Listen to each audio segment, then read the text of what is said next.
social justice issues should be at home between parents and children. What I teach my children might not necessarily be what somebody else teaches their children. A student population is telling you that they do not feel safe and they want to know where they can go when they don't feel safe. I think that would directly affect their learning, and I think the board should be listening to them.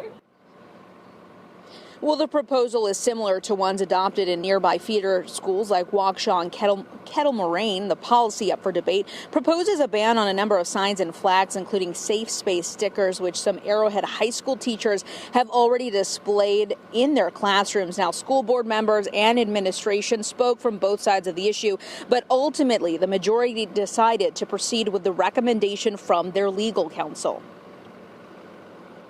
All areas of the school district would be viewed to be a safe learning environment for all pupils, irrespective of the pupil's background.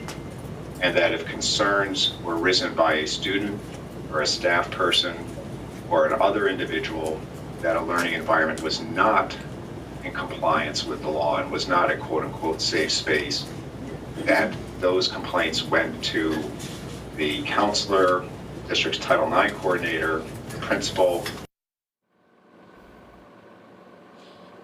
Now, a final decision was not made here today. However, the committee did decide to move this to the full school board for a vote. That meeting is set for July 12th. And again, they will then meet once again after that vote from the school board to decide how to move forward if they do need to implement those changes. And we'll be there, Gabby, in July to cover the latest in relation to this story and what the outcome will be. Gabriela Garza reporting live for us in Heartland this morning.